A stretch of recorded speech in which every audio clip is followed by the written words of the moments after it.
All right, I'll wait a couple more minutes and then I'll get rolling.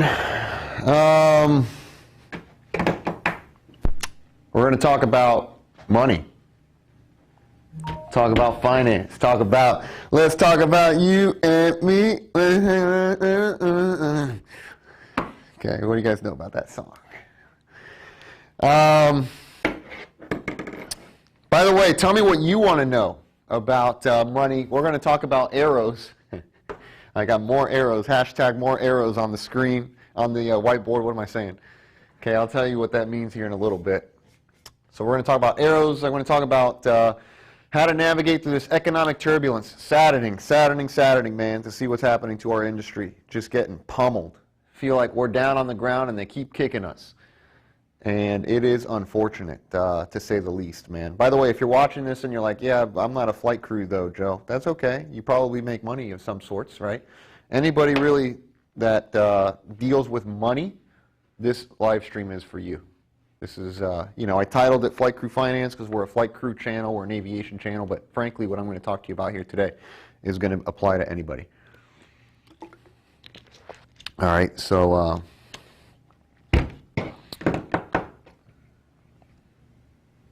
all right, with that being said, I'll get cranked up here, then whoever joins in later will join. All right, so look, check it out. Let's talk flight crew finance. And right now, it's unfortunate, our industry, and not just our industry, the world is facing a scenario right now where a lot of people are having hardship because of income that, let me make sure my microphone is on. I think it is. Yes, okay. People are facing a lack of income, and the reality of it is there are still expenses that are going out. There's still bills to be paid. There's still very much liabilities, if you will, that need to be paid. Liabilities, just financial terms here. Those of you that don't know, I study two things diligently: aviation and money. I probably study money just as much, if not even slightly more than aviation. I'm a huge student of the money game. Assets pay you, and liabilities, you pay them. That's kind of the basis of this. So assets pay you. Your job is an asset because here's you and your happy family and your house, right? And your job pays you. Your job is an asset. It pays you. Liability is everything that goes out of your house. I'm talking about rent, groceries, gas, mortgage, gym memberships, massage, chiropractor membership, whatever, man. Wherever your money's going, these are all liabilities. Okay, that's the bottom line with this. So right now we're in a situation where first thing is this. You're looking at the board, and the first thing that should be immediately noticeable to you is the fact that you have one arrow coming into your house. That's your job. Perhaps you have a spouse that works.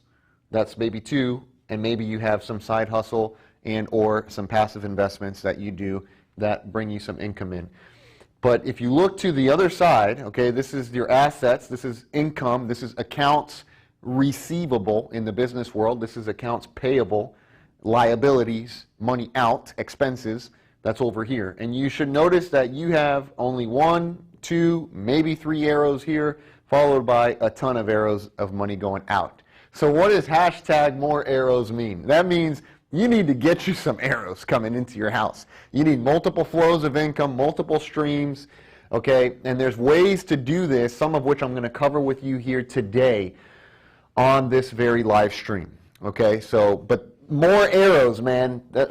Like the moment I started this live stream and you saw hashtag more arrows, what does that mean? We just coined that term today. I should give credit to my boy Angel, who's with me in the classroom, who is a flight attendant and an incredible chef. Angel's catering company, man. He just prepared some ribs, corn on the cob. What else did we have? Coleslaw. We had some macaroni. Man, if you want catering like never before, come on, man. Okay, so more arrows. You need more arrows in because in reference or in relation to the money going out, obviously there's a lot less that comes in terms of arrows than what actually goes out. Now, right now, we're faced with the scenario where, again, this is heartbreaking to me. It's gut-wrenching. We are facing this. One Step Prep is facing this as a flight school right now, where some of our arrows are being cut down. They're shrinking. The in-person training, I'm here in a classroom that holds 16. I just did a money class here. We had, it's 16, I can fit up to 20, and the landlord of the building said, no, you can only put up to 10 at most. So I guess what I'm saying is they're limiting capacity. In-person training is down. And so some of these assets, which is flows or streams of income coming in, have since been affected. Now for you and I, who we both, we fly, right? Angel, professional flight crew, let's say you're faced with this scenario now where this arrow, one of two things is happening right now, unfortunately, in our industry, and likewise not just our industry, but really globally. These arrows are either A, they're going from that to this, they're shrinking, okay, because they're cutting down hours and or wages. Worst case, they're gone altogether. At which point now you're left with no arrows coming in and or reduced arrows and still the same arrows going out. So there's really two things to be done here, said, had, whatever, what have you want to call it. By the way, if you see me looking down, I have the stream live and I'm looking at the chat. So if you have questions or you want to talk to me, just drop it in the chat, okay? And I'll try to get to it there. We now need to look to these liabilities, and then we're going to also turn back to the assets because we want to focus attention on, one, getting a job, right, or getting an additional flow of income.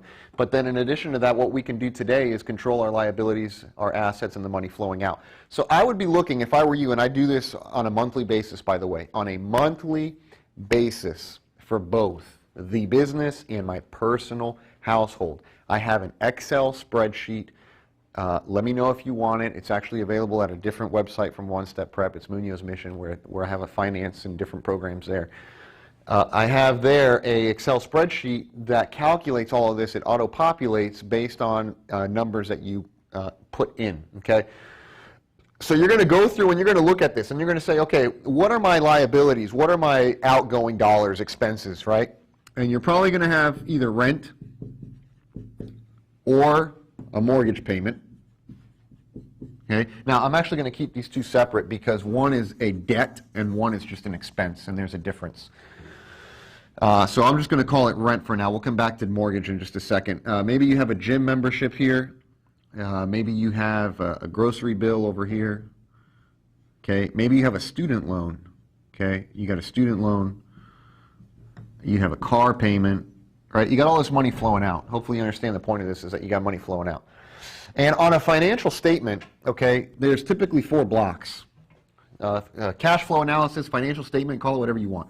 First block is income on the top. This is money that comes in. Okay. Then you've got your expenses down here. Then you've got your debt, and then you've got the bottom line. The bottom line is cash flow. Did we make money? Did we lose money? What's the numbers, right, after everything is paid? Okay, so these are your 4 blocks. 1, 2, 3, 4. Commonly, you hear the term, what's the bottom line? That basically means, is it green or red? Did we make money? Did we not make money? What's the story? All right, so right now, debt is where I would put your attention, because if you have a mortgage payment, a car payment, a student loan. See, the objective is to shrink these arrows, because since this one shrunk, I'm looking to shrink these over here. Now, I know this sounds obvious. You'd be like, oh yeah, well obviously, Joe, it is, but there's some things that I'm going to unveil to you here in just a little bit that I have done personally. I'm going to tell you what I have literally done personally in my life with my car payment, with my student loan payment, with my house payment. I'm going to tell you exactly what I've done as of recent to weather these times right now, okay? And hopefully that helps you. So I'm looking how to shrink these. Anything that is non-essential here, you need to cut it. The gym, maybe that's essential. For me, by the way, it is essential. I can't cut that. You must have lost your mind, man. I'm not cutting the gym. Okay. By the way, I only pay $35 anyway, so rock and roll, baby. You can get $35 washing windows on the corner in Miami. Let's roll. Okay. So grocery, I need to eat. Can't really cut groceries. Maybe I don't buy the organic, filet mignon or whatever. We go back to imitation crab instead of the real deal. But whatever, okay? So I cut down my groceries a little bit. Student loan is debt, Okay, so we'll talk about that in a second. The car is debt. We'll talk about that in a second. Notice there's a difference between expenses and debt. Expenses is money out. Debt is also money out, but it has a long-term value to it that you're responsible for paying back, and as a result of that, it can be refinanced, extended terms, reduced monthly payments. Okay, we can do some things here that are going to get creative and help you in the coming months, okay, and really for your life. This isn't just for the coming months. So what else you got over here? Maybe you got some car insurance, okay, you got some your phone bill, and let me tell you some things that I do personally, right? This phone does not have unlimited data. This has 9 gigs of data. This is just one very simple example of what I do. I only have 9 gigs of data on the phone. Why? Because it's cheaper, number one. Number two, there's Wi-Fi everywhere. Welcome to 2020. As bad as it is of a year, we still have Wi-Fi until they cut it tomorrow. Okay? Hopefully that doesn't happen. Okay? The live stream cuts out right now. Oh, they cut Joe, man. All right? So what I'm saying is that I pay less on the phone bill because I realize there's internet everywhere. So that's one way to keep my arrows relatively small on the phone bill side. The car insurance, right? Maybe you have a paid-off car. Maybe you have a lease car. Maybe you have a car that you're leasing to own. Maybe you purchased it. What I'm saying is call the insurance company and say, look, what can I do to reduce my payment? Even if it means increasing the deductible, okay? Whatever that happens to mean for you, how do I shrink the arrows? Groceries, how do I shrink the arrows? Gym membership, can I pause the gym membership? Can I pause the masseuse every month? Whatever, man, I don't know what it is. But you have to go through each one of these line items. These are called line items in the financial world. Why? Because they're on a line, right? So go through each line item and then understand what can I shrink out of each one of these things. The car and the student loan I'm going to talk to you about and the mortgage payment in just a minute. Phone bill, what can I do to shrink the phone bill? And anything else, the car insurance I mentioned earlier. So hopefully you understand that. Now, let's talk about the debt for a second.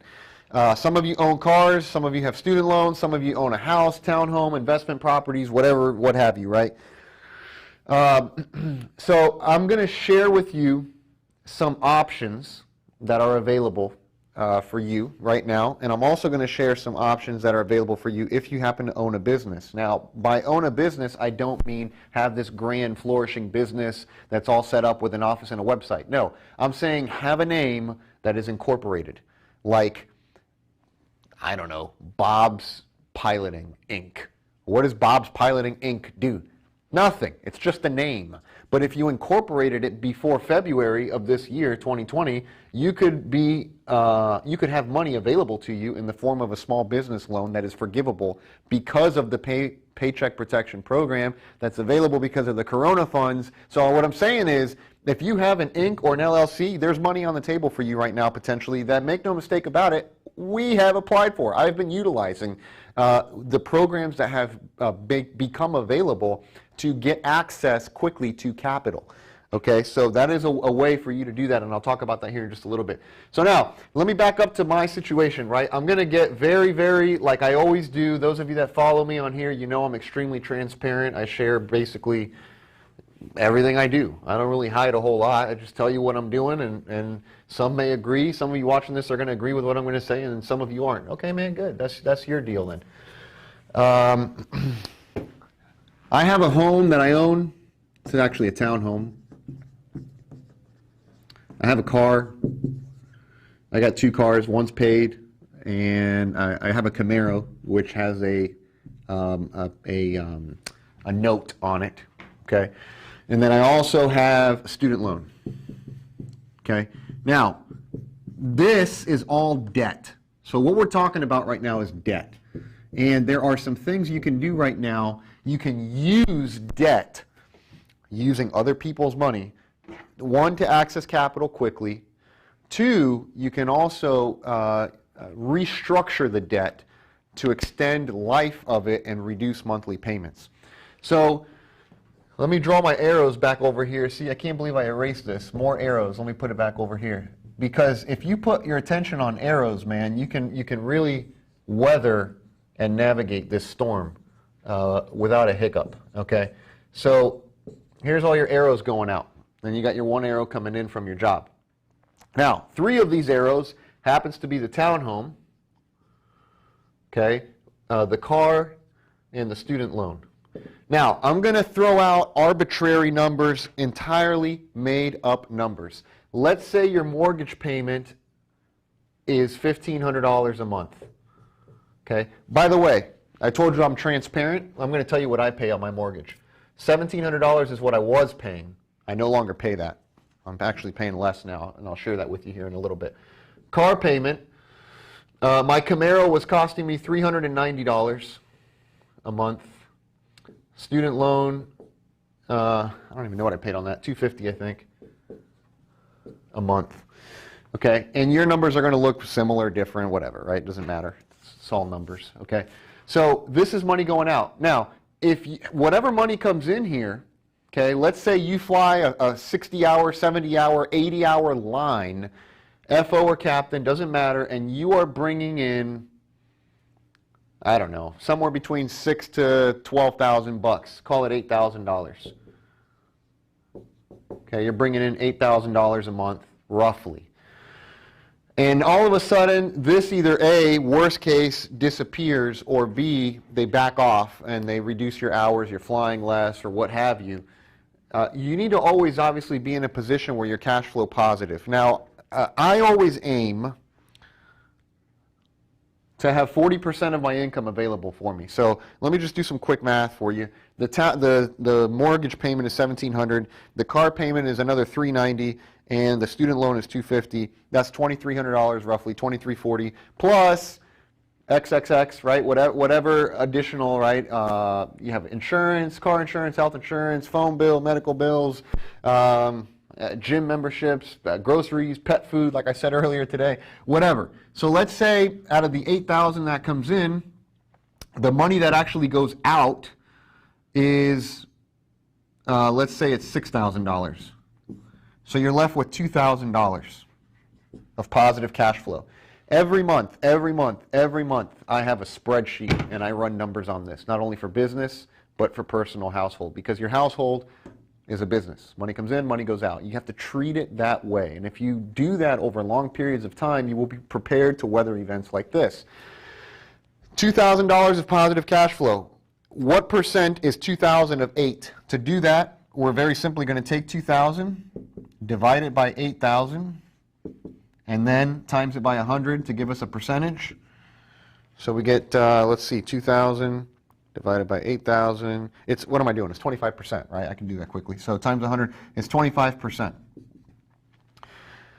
I always aim to have 40% of my income that can be saved. Okay, so if you can, obviously here, these numbers don't line up to give you 40%. These numbers are lining up to give you 25%. So we need to increase margins right now. And what increasing margins means in its most simplistic sense is basically, here's your money that comes in. Let me draw it a little bit bigger for you. Here's your money that comes in. Here's your money that goes out. Okay, this difference here is what we refer to as margin, and the way to increase the margin obviously is to earn more money and spend less money, right? So we can fatten up these margins over here. By the way, this is what every business does. This is why your airline doesn't want to pay you more money. They don't want to pay you more because then they get to keep more. They operate with fatter margins, and when you operate with bigger margins, executives get bonuses. Okay, that's the bottom line. Whether that's right or wrong, that's the way it works. So if you run your house the same way and operate with bigger margins, hopefully you can set aside 40% and you'll be able to weather these things. Now, let's talk about these arrows for a second, because we're talking about now cutting expenses. So the way to do that, particularly with debt, is we want to increase margins right now. We want to increase margins. We want to shrink expenses, and with your debt, you can get creative. Now, how do we do that? I'm going to start with the property first, then I'll go to the car loan, then we'll go to the student loan. The property, actually, let me back it up. I'm going to go to the student loan because it's most simplistic, and then I'll go backwards. The student loan, without me doing anything, in March, I restructured the payments, and then in April, they deferred all the payments without me doing anything. That was just a decision because it's a government-backed loan, so they said, no, nobody has to pay us because of what's going on. But what I did with this is the following. These $250, I restructured the term of the debt. Instead of being, I think this was a 3-year term, instead of being 3 years, I went out to 6, and I brought the payment down to $180. So this $250 that I was paying, I end up now only paying $180. And then a month later, I never even got to pay my $180 because they decided to just defer all the payments anyways. So what I'm saying is there's a very good likelihood, those of you that have student loans, you could probably defer that, which a deferral of a payment would remove an arrow from your expense side. And now your lack of income or reduced income will go further because there's less expenses going out. So restructuring debt, one of the things you're going to hear me talk about a lot here is restructuring debt and going for longer periods of time. Now, some of you watching this at some point, I know somebody's going to comment and say, yeah, but why would, I don't want to have to pay it for 6 years when I can pay it off in 3. Okay, there is an argument to be had on that, which is inflation, the value of money today versus the value of money in 6 years, and then what your immediate needs are today and what they are in the future, and whether or not you can afford to pay the higher price now, despite the fact that you're navigating a pandemic. So this is going to be different for everybody, and you may or may not agree with this, but I personally always look usually to extend the term of the loan to reduce the amount of monthly expenses. Because if I can reduce, you got to understand something. If this is my income and these are my expenses, and I can extend the term out and bring my expenses down even more, I don't care that it's over a longer period of time because I'm able to produce less and still cover everything, which means I have that much more freedom and that much more of my time back if your primary source of income is by trading your time for money, which as a pilot, a flight attendant, a mechanic, or really any other job that is not a product or a service, you are effectively trading your time for money.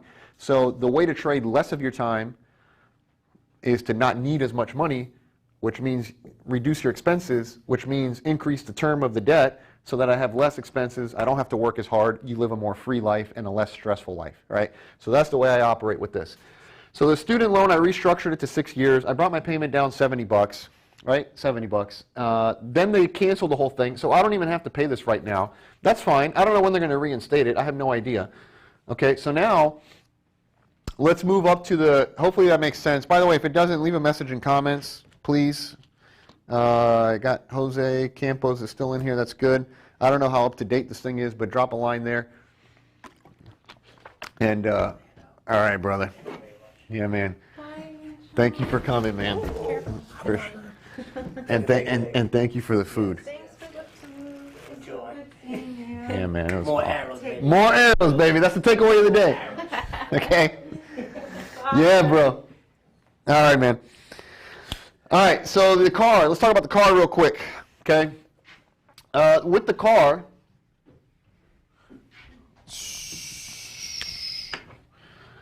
same thing I did with the student loan and the townhouse, refinanced the car. So the car was $390 a month. And I'm just telling you this because maybe you think about doing this. The whole presentation right now is about how do I shrink expenses, boost income. And we're on the expenses side. We'll go to the income part in just a minute. So with the expenses here, right, this was a 6-year loan. I've had the vehicle for about a year, so I had 5 years left. 5 years left, and I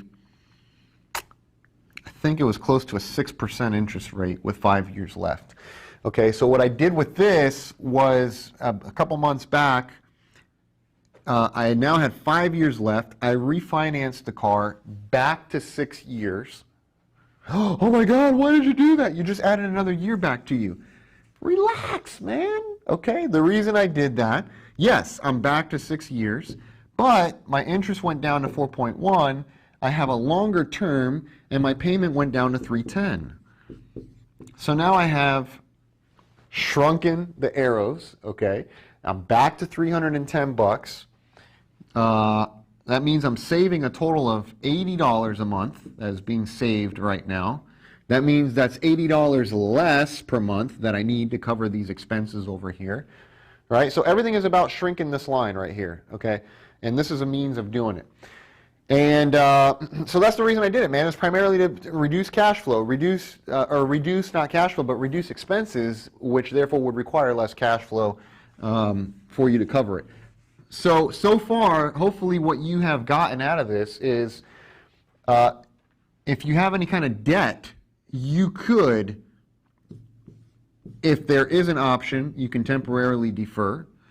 You can refinance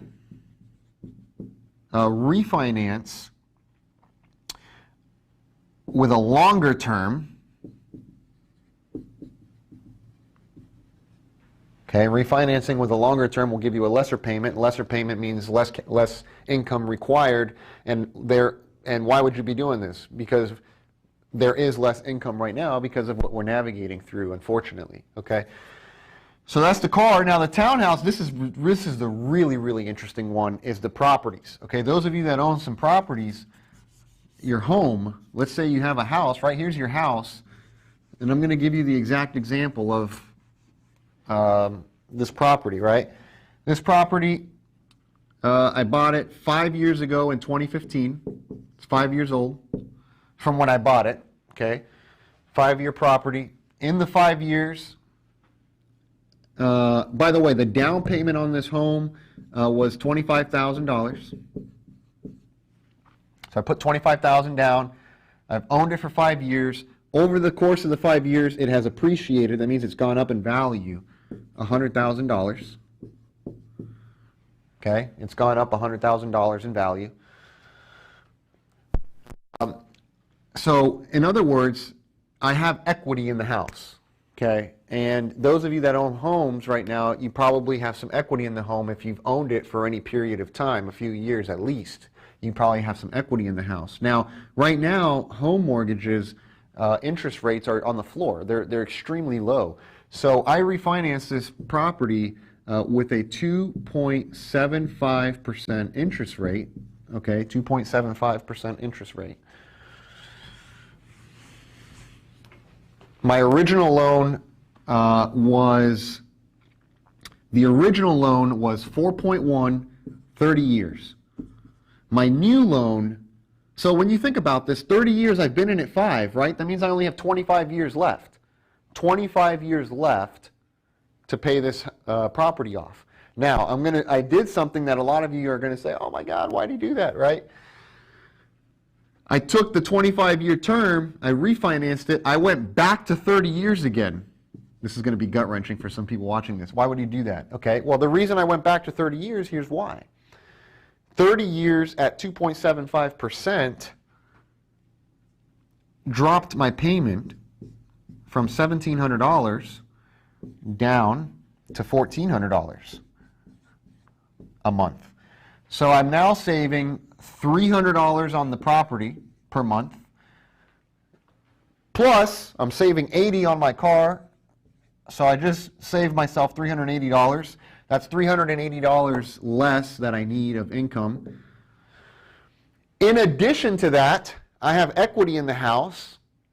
So I did something called a cash out refinance. Okay, now some of you now are going to, if you know what that is and you don't know how to use it properly, some of you are going to say, well, why'd you do that? Well, here it comes, okay? A cash out refinance means this. You take some of the equity in your home and you take some of the equity out of your house. Now, here's what I did with this. I said, okay, let's refinance this thing, and I did, and I only refinanced 25% of the equity. I would not refinance more than that. 20 to 25% at most. 25% of the equity is what I refinance. So I had 100 grand of equity. I took out 25% of the equity, which means I took out $25,000 cash. So now I got $25,000 cash out of the refinance.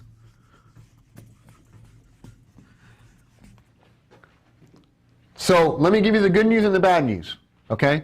The good news is my payment went down $300 and I got $25,000 of cash. That's the good news. The bad news is this. My term went back to 30 years and my loan amount has this 25 rolled into it. So now I owe an additional $25,000. Now some of you would look at that and say, well, why would you do that? Well, I'm going to share with you why you would do that and why it would make sense. It makes sense for two reasons. And I'm sharing this, what I did, maybe so that it helps you, right? So the first reason to do this is because it gives me access. There's actually three reasons, by the way. The first reason is reduces expenses at a time when income is uncertain. So it reduces expenses at a time when income is uncertain. The second is it raises capital quickly. So now I got a nice little stash of cash there that I have been able to get my hands on quickly in case there is a drastic cut in income. Okay? Like, unfortunately, like some of our colleagues, so terrible what's happening to our industry right now, and not just our industry, but many across the world. People are getting their jobs cut, their hours cut, and worst case, layoff or furlough. So if you lose this entirely, you have access to capital. Now, by the way, what do you think big businesses are doing right now? Every airline out there, at least in the U.S., I don't know about overseas or abroad, I know in the U.S., any carrier that has access to a Paycheck Protection Program, a CARES Act, a small business, not a small business, a economic injury or disaster relief loan, if there's any way of raising capital, getting money, okay, these airlines are taking advantage of it, and you should do the same for yourself and your family. You should treat your house like a business the same way the very businesses we work for employ us, how they run their finances. I would advocate for you to do the same. And then the third thing is this, right? So it reduces expenses, it gives me capital, and here's the third reason why I would do this.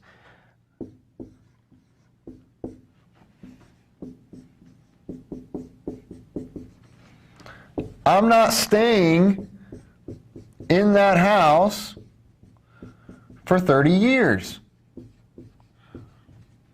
Okay? I don't know if you can see that. I'm not staying there for 30 years. Why'd you go back to 30 years? Now you're going to have to wait 30 years to pay it off.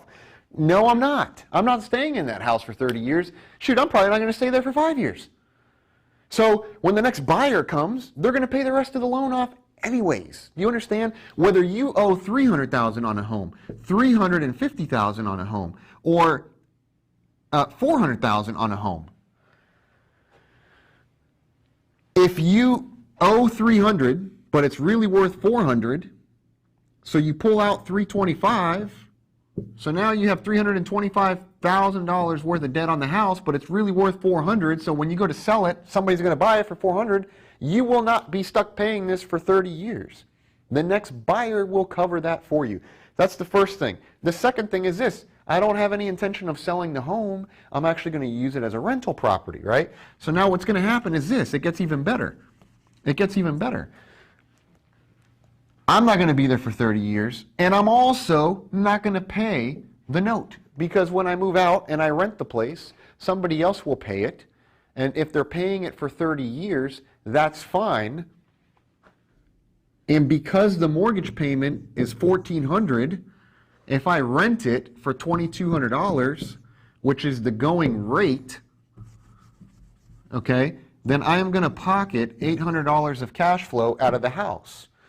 You understand that? If I rent this place for $2,200, which, by the way, I am going to, that's the plan once I move out of there, I now have secured a 30-year loan at 2.75% interest. It's a very low interest rate. Yes, it's a longer-term loan, but A, if I sell it, I'm not going to pay it. The buyer will. B, if I rent it, I'm not going to pay it. The renter will. And C, because I extended the term, I've brought down the monthly payment to $1,400, which means there is a larger operating margin between rental income and expenses to pay the debt service, and I cash flow higher. If I cash flow higher, I get $25,000 of capital right off the bat, and I'm not going to pay the loan anyways. And that's why this makes sense, right? So if you intend to not stay in your house, the only way I would tell you not to do this is if you intend to stay in your house where you presently are. If you are going to be staying there, you're going to retire there, that's your lifelong house, okay. Maybe it would make sense to not do this then. Because in maybe just a few years, you're not going to have any payments, and you don't want to screw that up, right? So I would certainly say, yeah, man, don't do it in that case. But if that's not the case, I would be doing a cash out refinance to reduce the monthly payment, get working capital quickly, and then also later on, if you decide to rent it, you increase the margins for you and the cash flow that you're going to have every single month. So, quick refresher, let me back up. So far I've only been talking about managing expenses. Okay, and what we have found is we have money that flows in, money that flows out. The money that flows out, you want to look to cut it, minimize it, defer it, shrink it as much as you possibly can. Everything needs to be accounted for every month, corona or no corona. Since I've basically can remember, I've been watching every penny. And I would very highly encourage you to do the same thing. For things that happen to be debt, I would look to restructure the debt, look for lower interest rates, and look for longer terms. And again, you may or may not agree with this. This may or may not be a good fit for you.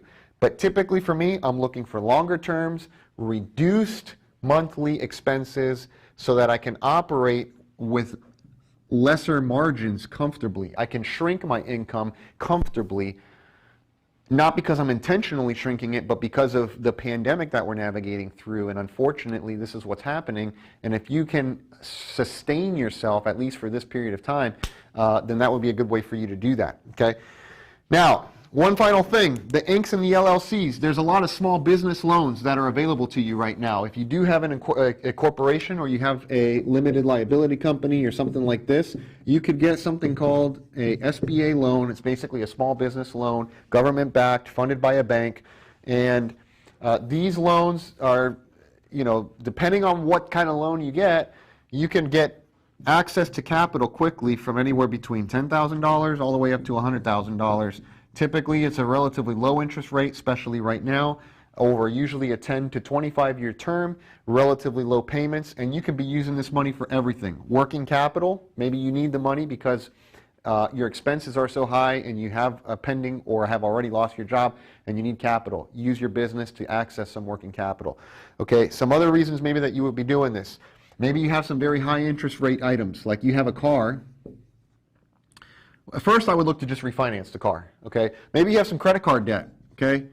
You got credit card debt, right? And this credit card debt, by the way, credit cards there's a time and place, and I use them every day. But you need to know what you're doing with a credit card because they're charging somewhere between 18 to 24%. Absolute legal robbery, okay? And if you can secure a larger loan amount, say a line of credit of $50,000, whether that be from a cash out refinance from a property or even a small business loan or whatever, what have you, and you can secure it at a rate of 3.75, you can consolidate all this credit card debt. That's a legal robbery of 24%. You can whack it using one of these other longer term, lesser interest rate loans with a 3.75, which is very doable today. You could literally be taking a credit card payment of $600 a month all the way down to like $200 a month. Okay, I just saw one of these $50,000 loans, 3.75 interest, $218 a month. Okay, so if you have a lot of credit card debt, you can literally do that, wipe it out. You can preserve about $400 roughly a month. So preservation of capital. Get the money, keep it. Get it, keep it. Okay, get it, keep it. Make, manage, multiply, man. So today I'm not even talking about multiplying money. I do talk about multiplying money a lot in some other online programs that I have at MunozMission.com. That's a mission I'm on, separate from One Step Prep. All right, and if you're interested in that, just send me an email, or just go to the website, man. You can check out everything there. One other thing, I'm going to talk about how to make some money, okay, because we talked about money going out. I'm going to talk a little bit about earning some money here, and then I'll wrap this up, okay? So we got income and expenses. I am always an advocate for multiple flows of income. Multiple flows, multiple flows, multiple flows. Why? Because the airplanes that we fly, there we are up front happily, okay? This Jet generated revenue by ticket sales. It generated revenue by selling overhead bin space, maybe. Overhead bin space. It generated revenue by selling overweight fees. Okay. It generated revenue by selling drinks. Okay. It generated revenue by selling late check-in fees. They didn't check in on time or they didn't check in online. They decided to do it at the airport. There's a penalty for that, late check-in fees. Maybe there's a pet fee because they're traveling with their little doggy, the little puppy, the little cat or whatever. What I'm saying is this jet doesn't have one seat. It has, say, 180 seats. And out of each 180 seat, each person could have been billed and a ticket, a late check-in, a pet, an overhead. There's scale. There's multiple flows. You want to model this in your life, right? So you have your house. You're here. Let me take a sip of water because I'm drying out. I just did a 2-hour class here on money before this live stream. And so you want to model your life right after this, whereby you secure multiple sources of income, right? So now here's your one source, which is your job. And the next source, frankly, is usually a side hustle. What does that side hustle look like? I have no idea. You have to figure that out. But there are many of them. Now, for me, it's always been training because I was a pilot first. Okay, this is kind of what my development looked like. Okay, I was flying freight in a metro. That was my one flow. Then I figured out there's a training world, so I start doing some training. Right, seat support. Boom. That's my second flow of income. If the freight slows down, I go to training. If the training slows down, I go to freight. You have somewhere else to go. Get married. Have a spouse now. Spouse brings in a little income. Between all these three incomes and keeping the expenses low, we have enough money left over that we save it, and I do a real estate deal over here that pays me. So now we have another source of income. So the point I'm making is when I say more arrows, you want more arrows, but they have to be on the right side of the house. They got to be on the right side of the business, on the right side of the board here, right? So basically, right now, I would be looking for a side hustle. I'd be looking to get into any job if unfortunately you're facing a furlough or something like that. What else in the aviation space is available for you? Anything. Never let an ego get in the way that says, "Oh no, I'm not going to do that because, well, you know, a lot of people don't like training, by the way, and I get it because it's not for everybody. It does take a special person to instruct, at least to do it effectively. I certainly think so. But what else can you do? Can you teach? Can you be a seat support pilot? Can you go join a school? Can you do ground schools? Can you do fixed base sims? Can you offer consulting services? Maybe you can work at a startup. Can you write manuals? Can you revise, do different revisions for different implementations of new fleet types or programs? Where is the opportunity? And I did a different stream on this on freight carriers, which right now are blowing up. The cargo carriers, man, they're going bananas right now. And that being said, I'd go to the cargo carriers, man, log into their website. What jobs do you have here? A job for what? It doesn't have to be flying. You don't need to apply there and go fly. When I applied to the carrier where I fly right now, I didn't even apply there to go fly. I applied there to teach recurrent ground school. That was my job. I taught recurrent ground school for a year, then I went to fly. When I was working my first gig at a 142 school, I wasn't teaching. I was exclusively a seat support pilot. Did I want to be a seat support pilot forever? No, I don't want to put the gear up and down forever. It's putting your foot in the door. You just stick yourself in there. Once you insert yourself, then you wiggle your way through, and then you figure out how you can, what did I do with my eraser here? How you can get your way through, right? But I'd be looking for additional revenue streams and sources of income. And when you do this, at some point, here's what's going to happen. You need to stand out. How do I stand out? Okay, I have an interview program that talks all about this. onestepprep.com/interview. Okay, what is this? This is what to say, when to say it, how to answer the incriminating questions, how to sell yourself and not your resume. I did a live stream 2 days ago. Most people make a mistake. They're selling a resume instead of selling themselves. You want to sell yourself. Do not sell the resume. The employer is not hiring a piece of paper. They are hiring you. The resume gets you to the interview. You go there, you sell yourself, and you get yourself the job. And selling yourself, if the resume doesn't get you the interview, because I've had this happen actually recently with a very good friend of mine who I've been trying to help, and his resume has gone through, and the resume hasn't quite yet done a good enough job to get him the interview. So what do? Man, just show up in person. Come in a suit, knock on their door, bang the door in. Hey, I'm here. Okay, I want the job. I want to make a long-term career. I'm a long-term value-add proposition. You have to sell yourself and do whatever it takes. Now, a lot of people are going to say, well, I don't want to do that, Joe. Okay, that same thought that you have, that you don't want to do it, not because you really don't want to, but because you don't want to come off as being pushy. You don't want to come off as being a nuisance. It's not kosher to do that. That thought that you're having is also had by everybody else, which is an advantage to you. Because if everybody else is thinking that way, which they are, it's easy for you to stand out because you have a pool of people here that will not do this at the expense of not looking or feeling or coming off a certain way. But if you're out over here and you're like, hey man, I'm willing to show up and I'm willing to dress in a suit and a tie, shine shoes, give you my resume, and I'm willing to not be pressuring but enthusiastic, which there's a difference, and you need to know how to do that. That's in the interview course right there. If there is a way for you to do that, which there is, you will stand out as selling yourself. And if your resume wasn't good enough to get you the interview, doing that will sell yourself to get you the interview, and then you go back and interview, and then you end up getting the job. And this is the way that you can navigate through a sea of craziness like what we're doing right now.